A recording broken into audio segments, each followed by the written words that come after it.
नमस्कार, आप देख रहे हैं आपका अपना चैनल भिवानी हलचल खबरों के संग में मैं हूं मनोज कुमार। आइए डालते हैं नजर आज के समाचारों पर। भिवानी को स्वच्छ एवं सुंदर बनाने के लिए जिला उपायुक्त श्री आर.एस. ढिल्लों ने स्थानीय जहरगिरी आश्रम में अनेक सामाजिक और धार्मिक संस्थाओं के पदाधिकारियों की एक बैठक ली।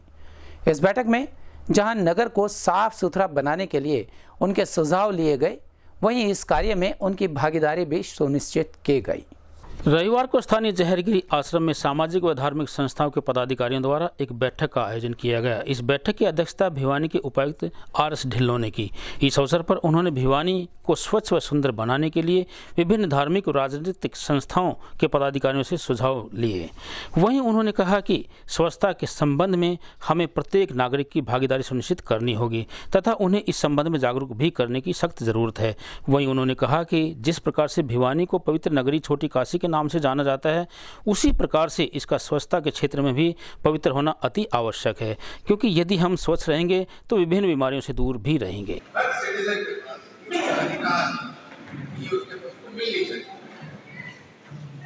सड़कों का काम शुरू करवाया, सीवेज का काम पुराना शहर है, थोड़ा टाइम लगेगा पर शुरुआत हो। इसी तरह पानी मेरा मानना है पानी का अगले साल ग्रेडियंट करेंगे काफी हद तक हमारे पूरे जिले में पानी पूरी तरह से हमारा सरकार से सरकार भी इसको गंभीरता से ले रही है। तो आने वाले 14 महीने पानी की समस्या हमारी काफी हद तक सुधर जाएगी। एक और जो चीज पहले यहाँ पर देखिए वो थी सफाई। कचरा कहाँ पड़ा है, बहुत कचरा है। मैंने उस वक्त कोशिश किया टीमें बनाई कि कुछ हो, सुबह लोग जाते थे सफाई करते थे, पर थोड़ी देर तक सफाई करने के 2-3 घंटे बाद जैसे हमारी जो देखा गया जो लोग हैं वो फिर से उतना ही कचरा पेटी में नहीं सड़कों पे आते। इसी के साथ रिलेटेड जो इशू है वो है हमारा गवर्नमेंट कि हम सारा कचरा ऐसे नहीं देते। वो गवर्नमेंट का भी यहाँ पर इशू है, उसका सुधार 30 तारीख तक। तो सबसे पहले बोलेगा वो पवित्र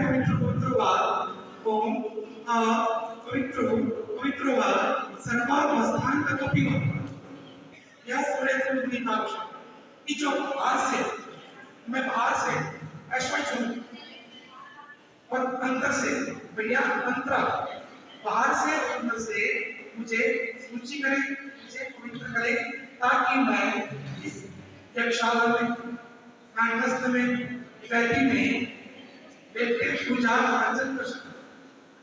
सभी कोशिश करते हैं अपने घर में करने की, स्वच्छता सफाई करने की। दीपावली पर हम देवी को मनाएंगे, सबसे पहले अपना जो कर्तव्य है, जिस मंत्र का निश्चिता करते हैं, मंत्र क्या प्रकट करते हैं, तो क्या स्वच्छता के बिना स्वच्छता के पर्यावरण और स्वस्थ शरीर की कभी भी किसी भी तरह की विचार नहीं कर सकते। इस बीमारी के साथ अगर आपके आसपास बहुत से स्वच्छता हैं। स्थानीय हुडा मोड़ स्थित शकुंतला गार्डन में नमो नमो मोर्चा के पदाधिकारी अपने कार्यकर्ताओं से रूबरू हुए। इस कार्यक्रम में विशेष रूप से महिलाओं के लिए उद्योग स्थापित कर उन्हें स्वावलंबी बनाने पर जोर दिया गया। इस अवसर पर मोर्चा के राष्ट्रीय अध्यक्ष नागपुर से विजय अटवाल और नगर विधायक घनश्याम सराफ के अलावा सभी राज्यों से कार्यकर्ता पहुंचे और एक दूसरे से रूबरू हुए। इस बारे में नमो नमो मोर्चा की जिला अध्यक्ष रेखा राघव ने बताया कि रविवार को स्थानीय शकुंतला गार्डन में विभिन्न राज्यों से पहुंचे नमो नमो मोर्चा के पदाधिकारियों की बैठक का आयोजन किया गया है, जिसमें बतौर मुख्य अतिथि नागपुर से पहुंचे राष्ट्रीय अध्यक्ष विजय अटवाल जी ने शिरकत की। वहीं कार्यक्रम की अध्यक्षता नगर विधायक घनश्याम सर्राफ ने की। रेखा राघव ने बताया कि नमो नमो मोर्चा ने पूरे देश में 60 लाख से अधिक इसके कर्मचारी हैं और कार्यकर्ता भी हैं। उनका ये उद्देश्य है कि देश में ज़्यादा से ज़्यादा उद्योग स्थापित करके महिलाओं को रोजगार के अवसर प्रदान किए जाएं, ताकि महिला को देश के विकास में अधिक से अधिक भागीदारी मिल सके। इस अवसर पर नगर के अनेक गणमान्य नागरिक उपस्थित रहे। ये नमो नमो मोर्चा भारत का हमारा सम्मान समारोह था, जिसमें हमारे राष्ट्रीय अध्यक्ष नागपुर से आए हैं विजय अटवाल जी। वह सभी स्टेट से राष्ट्रीय अध्यक्ष हैं, महामंत्री हैं। हमने ये प्रोग्राम आज यहाँ इसलिए रखा है कि उनकी जो नमो नमो मोर्चा से जो पदाधिकारी जुड़े हुए हैं वो उनसे रूबरू हो सके और हमारे जो नमो नमो मोर्चा के माध्यम से जो भी उद्योग लगाए जाएंगे उन महिलाओं को किस तरह से सक्षम बनाया जाएगा, उनको किस तरह से काम दिया जाएगा, इस विषय में हम आज सब रूबरू कार्यकर्ता के साथ हुए हैं। तो हमारे नमो नमो मोर्चा के 60 लाख से ज़्यादा पदाधिकारी और कार्यकर्ता उसमें जुड़े हुए हैं। लेकिन आज यहाँ ये समारोह रखने का एक महत्व ये था कि हम वो हमारे भिवानी में ऐसे उद्योग लगाएंगे जिससे उन गरीब महिलाओं को रोजगार मिलेगा। नमो नमो मोर्चा के नाम से ही हर आइटम बनाए जाएंगे। नाम नमो नमो मोर्चा का होगा और मजदूरी जो यहाँ महिलाएं करेंगी उनको मिलेगी। वो माल बनाकर लेंगे भी वही अपने हर जगह जो एजेंसी बनाई हुई है वहाँ बेचेंगे। प्रतिवर्ष महाराजा अग्रसेन जयंती महोत्सव को लेकर सेठ किरोड़ीमल पार्क में रामलीला का मंचन और दशहरा उत्सव विराट रूप से मनाया जाता है। लेकिन इस पार्क की दुर्दशा के चलते इस कार्यक्रम के लिए प्रशासन के कानों पर जूं तक नहीं रेंग रही है। पत्रकारों के साथ बातचीत करते हुए प्रधान विजय बंसल टैनी ने इस बारे में विस्तार से अपनी बात कही। आपको बता दें कि श्री अग्रसेन रामलीला कमेटी के प्रधान विजय बंसल टैनी सहित अन्य पदाधिकारियों ने कहा कि सेठ किरोड़ीमल पार्क में बड़ी जनसभाओं एवं सामाजिक व आध्यात्मिक कार्यक्रम तथा शिक्षण संस्थाओं के विद्यार्थियों के खेलने आदि के लिए यह शहर के बीच में पार्क खाली छोड़ा गया था, जिसमें पूर्व प्रधानमंत्री अटल बिहारी वाजपेयी, पूर्व प्रधानमंत्री इंदिरा गांधी, सोनिया गांधी, राहुल गांधी, मायावती, ताऊ देवीलाल, पूर्व मुख्यमंत्री भजनलाल, पूर्व मुख्यमंत्री चौधरी बंसीलाल, पूर्व मुख्यमंत्री ओम प्रकाश चौटाला सहित अनेक नेताओं ने यहां पर बड़ी रैली आयोजित की है।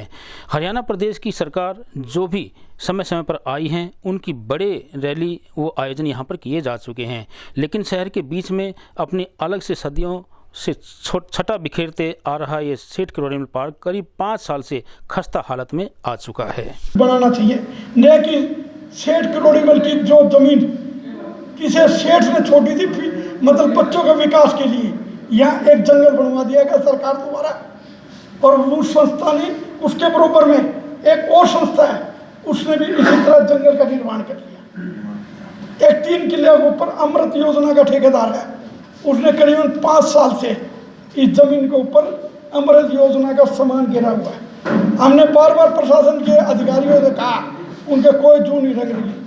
इसमें प्रशासन के अधिकारियों द्वारा मोटी रिश्वत का भी खेल वाला है। क्यों बिना इजाजत किसी की हिम्मत नहीं है जो मतलब एक शहर की जमीन के ऊपर कब्जा कर ले। नगर पालिका के अधिकारियों से बार बार गुहार की गई, बहुत संस्थाओं ने लिखा, बहुत पत्रकार भाइयों ने इसकी आलोचना भी की। जंगल कोई मायने नहीं है, पेड़ पौधे लगाओ, पार्क में ऊंचे ऊंचे जो हवादार हो, न कि एक जंगल बनाकर और 3 किलो पर कब्जा कर लिया। यहाँ रामलीला होती थी और होने के लिए पूरी की पूरी हमने तैयारी कर रखी है। 3-4 जगह हमने प्रशासन से मंजूरी भी मिली है, नगर पालिका से मंजूरी मिल गई है, फायर ब्रिगेड से मंजूरी मिल गई है, एसपी महोदय से मिल गई है, एसडीएम महोदय से मंजूरी मिल चुकी है, डीसी की अनुमति बाकी है। हमने बड़े बड़े राजनीतिकों को यहाँ पार्क में इनवाइट किया। जल्दी हम मुख्यमंत्री से विधायक को लेकर मिलेंगे। वीर रावण जयंती पर मुख्यमंत्री आए, नहीं आएंगे तो बहुत से भी बड़े बड़े वीआईपी केंद्र के, हरियाणा सरकार के मंत्री, हरियाणा सरकार की भिवानी की सभी को आने की उम्मीद है। अच्छी भीड़ होती है, अच्छी तादाद में 100 फुट के रावण, मेघनाथ और कुंभकर्ण के पुतले जाएंगे। बढ़िया से बढ़िया प्रोग्राम होगा। शहर के लिए जो एक निराशा का वातावरण है वो आशा के किरण के रूप में एक लोगों को विश्वास चलाया जाएगा। सभी कोविड की जितनी भी गाइडलाइन है उनका पालन भी करेंगे, मास्क भी वितरित करेंगे, सैनिटाइज भी कराएंगे और छोटे बच्चे को नहीं आने के लिए प्रेरित भी करेंगे। मेरी सभी समाज की प्रार्थना है, मेरी खासकर पत्रकार भाइयों से, जो इस पार्क की दुर्दशा हुई है इसके बारे में सभी अगर एक मत से हरियाणा सरकार को जगाएंगे। मैंने इस बारे में डीसी महोदय को तकरीबन 37 फोटो भेजी है, वीडियो भेजी है, मुख्यमंत्री को ट्वीट किया है, गृह मंत्री को ट्वीट किया है, अनिल विज को ट्वीट किया है और दुष्यंत चौटाला जी को मुख्यमंत्री को ट्वीट किया है और मतलब अनिल विज मतलब सबको डीसी को ट्वीट किया है।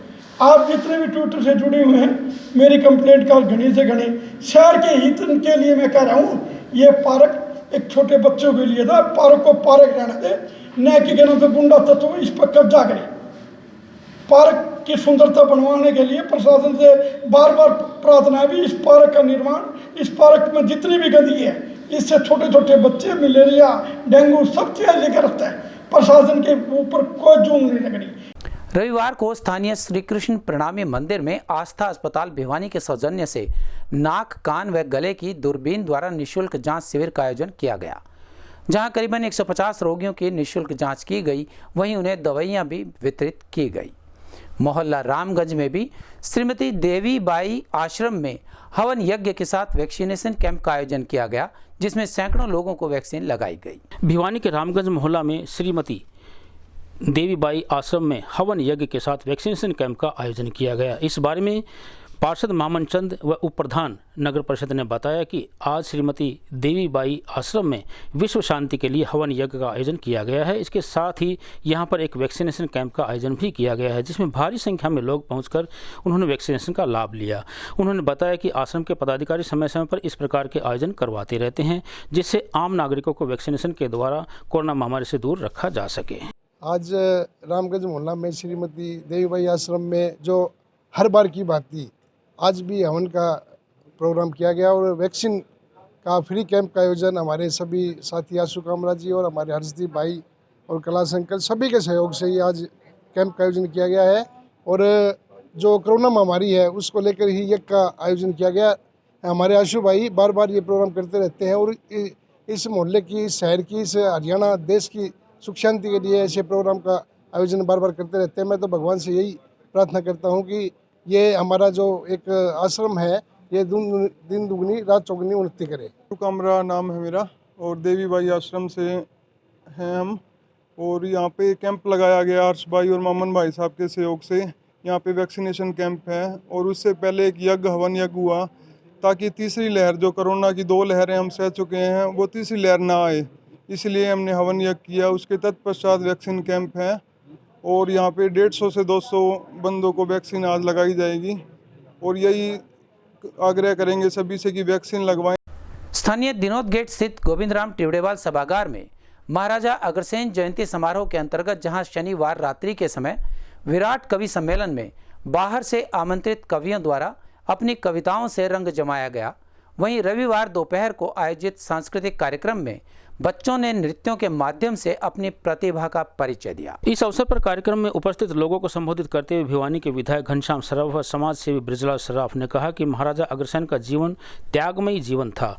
उन्होंने कहा कि भाईचारा, सद्भावना और समाजवाद की नीतियों को लेकर उनका जीवन जनमानस को समर्पित रहा है और दान देने की उनके अंदर प्रवृत्ति थी। उन्होंने अपने समय काल में अपनी प्रजा को कभी दुखी नहीं होने दिया और उन्हीं की परंपराओं को लेकर आज अग्रवाल समाज केवल देश में ही नहीं बल्कि विदेशों में भी समाज का नाम कर रहा है। उन्होंने कहा कि आज हर क्षेत्र में समाज को एकजुट होने की जरूरत है। इस अवसर पर बीजेपी के नेता एवं मुख्यमंत्री के सलाहकार रहे राजीव जैन ने भी महाराजा अग्रसेन के जीवन पर प्रकाश डाला। इस अवसर पर पहुंचे अतिथियों एवं कवियों को श्री अग्रवाल सभा भिवानी के द्वारा स्मृति चिन्ह व पटका पहनाकर सम्मानित किया गया।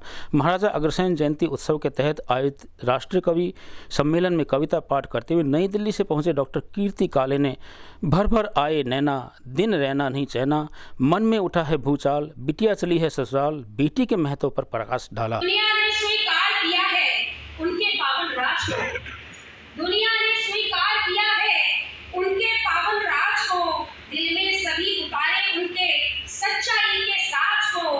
जो समाजवादी सच्चे थे, जो समाजवादी सच्चे थे, उनके हैं हम सभी ऋणी, 100 बार नमन करते हैं अग्रसेन महाराज को। दक्षिण में सिंधु राज, धन धन तप तेज पौरुष बढ़ाते हैं, उत्तर से चले भानु, पश्चिम तलक रोज, जिस धरती को स्वर्ण सम दमकाते हैं, जिस धरती को स्वर्ण सम दमकाते हैं। अटल कठिन तम देख रघुवाली ऐसी, अटल कठिन तम देख रघुवाली ऐसी, रिपुदल देख देख दृश्य घबराते हैं, रिपुदल देख देख दृश्य घबराते हैं। पूरी टीम को मैं बधाई देना चाहता हूं, जो इन्होंने बहुत ही सुंदर आयोजन पूरे 7 दिन तक रखा हुआ है और देश के और प्रदेश के ओजस्वी कवियों को आज आमंत्रित किया है। इसके लिए भी जो हमारी अग्रवाल सभा की टीम है भाई संदीप जी के नेतृत्व में अच्छा काम कर रही है। मैं अपनी ओर से और पूरे हरियाणा के वैश्य समाज की ओर से भाई संदीप जी को बहुत हमारे प्रोग्राम चालू हो चुके हैं। उसी कड़ी में आज 2 अक्टूबर को सुबह हमने महात्मा गांधी जयंती पर माल्यार्पण किया महात्मा जी गांधी को, और शाम को ही आज टिबड़ेकल सभागार में विराट कवि सम्मेलन का आयोजन किया जा रहा है, जिसमें हमारे प्रमुख कविगण प्रवीण जी शुक्ला, विनीत जी चौहान, कृति जी काले, राजेश जी चेतन, अनिल अग्रवंशी, प्रीति अग्रवाल आदि कविगण पधार रहे हैं। अग्रवाल सभा उन सब कवियों का यहाँ पर पहुँचने पर हार्दिक दिल से उनका स्वागत करती है। आज इसी कड़ी में यहाँ पर टिबड़ेकल सभागार में मुख्य अतिथि के रूप में श्री घनश्याम जी सराफ, श्री ब्रिजलाल जी सराफ, श्री मनीष जी सराफ, रामदेव जी तायल, प्रीतम जी अग्रवाल, राजीव जी जैन इत्यादि हमारे यहाँ पर पधारे हुए हैं। अग्रवाल सभा उन सब का यहाँ पर पहुँचने पर दिल की गहराइयों से स्वागत करती है। नगर की बैंक कॉलोनी स्थित दुर्गा स्पोर्ट्स एकेडमी में प्रथम जिला स्तरीय ग्रैपलिंग रेसलिंग चैंपियनशिप का आयोजन किया गया। इस चैंपियनशिप का शुभारंभ नगर पार्षद हर्षदीप डुडेजा ने मुख्य अतिथि के रूप में पहुंचकर किया। इस प्रतियोगिता में बच्चों ने बढ़ चढ़कर हिस्सा लिया और अपने कौशल और जोहर से सभी को मंत्रमुग्ध कर दिया। कार्यक्रम के बारे में पार्षद हर्षदीप डुडेजा ने बताया कि आयोजक इस प्रकार की चैंपियनशिप के लिए बधाई के पात्र हैं। भिवानी स्पोर्ट्स हब के रूप में पूरे विश्व में जाना जाता है। भिवानी हर प्रकार के खेल में आगे हैं, चाहे वो बॉक्सिंग का खेल हो, चाहे वो जूडो का खेल हो या फिर कराटे का खेल हो। प्रत्येक खेल में भिवानी का नाम यहाँ के खिलाड़ी करते आ रहे हैं। वहीं हर्षदीप डुडेजा ने कहा कि भिवानी शहर को खेल का हब कहा जाता है। भिवानी शहर का नाम पूरे वर्ल्ड में जाना जाता है क्योंकि भिवानी शहर में हर दिन कोई ना कोई खिलाड़ी उभर कर सामने आ रहे हैं, चाहे वो खेल कोई भी क्यों ना हो। और इसके साथ ही ये भी कहा कि संजय कुमार जांगड़ा ने एक अच्छा कदम उठाया है। जो खिलाड़ी किसी कारणवश रह गए थे, अब उन खिलाड़ियों के पास अच्छा मौका है अपनी किस्मत आजमाने का। आज हमारी दुर्गा स्पोर्ट्स एकेडमी में हम एक नया गेम की शुभारंभ करने जा रहे हैं जो कि ग्रैपलिंग रेसलिंग के नाम से जाना जाता है। आप सब जानते हैं जैसे हमारा भिवानी शहर एक मिनी क्यूबा के नाम से भी जाना जाता है, जिसके अंदर से बहुत ही होनहार बच्चे वर्ल्ड लेवल तक जो हमारे लिए गोल्ड मेडल लेके आए हैं, जिसके अंतर्गत हम ये चाहते हैं कि हमारे स्पोर्ट्स एकेडमी जो Durga sports academy bank colony में है, इसका भी नाम हम उस वर्ल्ड लेवल तक लेके जाएं और हमारे शहर को और गोल्ड मेडलिस्ट बच्चे ला करके दें। हमारे भाई और हमारे बहुत ही मान सम्मान के योग्य से सोमवीर शर्मा जी, हमारे कोच साहब, इनकी मेहनत को रंग लाते हुए देखते हुए हमने ये निर्णय लिया था और हम ये नया गेम शहर में लेके आए। हम पूरे शहरवासियों से एक प्रार्थना करते हैं कि आप भी एक बार आएँ, इस गेम के बारे में पता करें और इसमें अपने बच्चों का इंटरेस्ट जरूर दिलवाएं। आज बड़ी खुशी का मौका। उसके बाद जो खिलाड़ी वहाँ गोल्ड मेडल प्राप्त करेगा वो खिलाड़ी आगामी दिल्ली के इंदिरा गांधी स्टेडियम में होने वाली राष्ट्रीय स्तर की प्रतियोगिता में भाग लेगा। और मेरी सरकार से और खेल प्रशासन से भी यही मांग है कि इस खेल को भी जल्द से जल्द जो सुविधाएं अन्य खिलाड़ियों को अन्य खेलों में दी जा रही है, वो ग्रैपलिंग खेल में भी खिलाड़ियों को प्रोत्साहन के लिए वो सुविधाएं शुरू करें। भिवानी बैंक कॉलोनी में मुझे निमंत्रण मिला कि यहाँ पे एक रेसलिंग का क्लैंपिंग रेसलिंग जो ये शुभारंभ कर रहे हैं, ये बहुत ही बधाई के पात्र हैं। पहले यहाँ पे वुशु गेम चलते थे, जैसे जूडो हो गए, बॉक्सिंग हो गए, कराटे हो गए। बच्चों को जैसे भिवानी एक हब है खेल का, जितना बच्चों को यहाँ पे सुविधा दी जा सके। ये मेरे भाई संजय हैं, सोमवीर शर्मा जी कोच हैं, ये दिन रात बच्चों के लिए मेहनत कर रहे हैं। आज जो इन्होंने नया काम शुरू करा है ग्रैपलिंग रेसलिंग, ये बहुत ही बच्चों के लिए अच्छी सोच है इनके माध्यम से, क्योंकि भिवानी में एक नाम है पूरे वर्ल्ड में। आपने देखा हो बॉक्सिंग में, चाहे रेसलिंग हो, चाहे कराटे हो, चाहे जूडो हो, हमारा पूरे वर्ल्ड में नाम चलता है। और जो बच्चे किसी कारण से नहीं निकल पाए यहाँ से, तो मेरे भाई संजय कुमार जांगड़ा ने बड़ा अच्छा एक कदम उठाया है कि जो जरूरतमंद बच्चे हैं इस इलाके के, वो यहाँ पे आए, रेसलिंग सीखें, जूडो सीखें, बॉक्सिंग सीखें। क्यों बच्चों में जुनून होता है, पढ़ाई के साथ साथ अगर कोई बच्चे खिलाड़ी में भी आगे जाएँ, खेल में आगे जाएंगे, उनको एक नई ऊर्जा मिलती है। एनसीआर क्षेत्र में आने वाले प्रदेश के 14 जिलों के अब 10 साल पुराने डीजल और 15 साल पुराने पेट्रोल के वाहन सड़कों पर नहीं दौड़ पाएंगे। इस बारे में हरियाणा पुलिस विशेष जागरूक अभियान चला रही है। सब इंस्पेक्टर राम निवास के अनुसार सुप्रीम कोर्ट का आदेश न मानने वालों के वाहन जब्त कर लिए जाएंगे और वाहनों की चेकिंग का अभियान 5 अक्टूबर तक चलाया जाएगा। इस बारे में सब इंस्पेक्टर रामनिवास ने बताया कि जो गाड़ी डीजल की 10 साल पुरानी और पेट्रोल की 15 साल पुरानी है, सुप्रीम कोर्ट के आदेशानुसार उन गाड़ियों को अब एनसीआर में चलने नहीं दिया जाएगा। एसपी अजीत सिंह शेखावत के आदेशानुसार आज गाड़ियों को चेकअप किया जा रहा है और गाड़ियां पुरानी हो चुके हैं उनको नहीं चलने की अपील की जा रही है और आम नागरिकों को इसके बारे में जागरूक भी किया जा रहा है। अगर कोई भी नागरिक इस कानून को तोड़ेगा उसकी गाड़ी को इम्पाउंड कर लिया जाएगा या चालान काट दिया जाएगा। 5 अक्टूबर तक यह अभियान चलाया जाएगा। इसके बाद जो भी व्यक्ति आदेशों की अवहेलना करता मिला उनका व्हीकल एक्ट के अनुसार चालान किया जाएगा। इसलिए पहले सभी नागरिकों को जागरूक किया जा रहा है। इसका अभियान हमारा है जी, जो गाड़ियाँ पुरानी हैं, डीजल की 10 साल पुरानी, पेट्रोल की 15 साल पुरानी, माननीय सर्वोच्च न्यायालय के आदेश हैं कि ये एनसीआर एरिया में नहीं चलेंगे और हमारे एसपी साहब के दिशा निर्देश अनुसार हम यहाँ व्हीकल रोकते हैं, चेकिंग करते हैं और उनको जानकारी देते हैं, ड्राइवर को, मालिक को। अगर जो आपकी गाड़ी जो डीजल की है 10 साल से पुरानी हो चुकी है और पेट्रोल की 15 साल से पुरानी हो चुकी है, उनको न चलाएं। अगर वो फिर भी नहीं मानेंगे तो हम उनका चालान करेंगे। कब तक इस तरह के? 5 तारीख तक का अभियान है। उसके बाद जो भी व्यक्ति आदेशों की अवहेलना करेगा उसका हम एक्ट के अनुसार, नियमानुसार चालान करेंगे। हमारे संग बस इतना ही। अगले के लिए देखते रहिएगा आपका अपना चैनल भिवानी।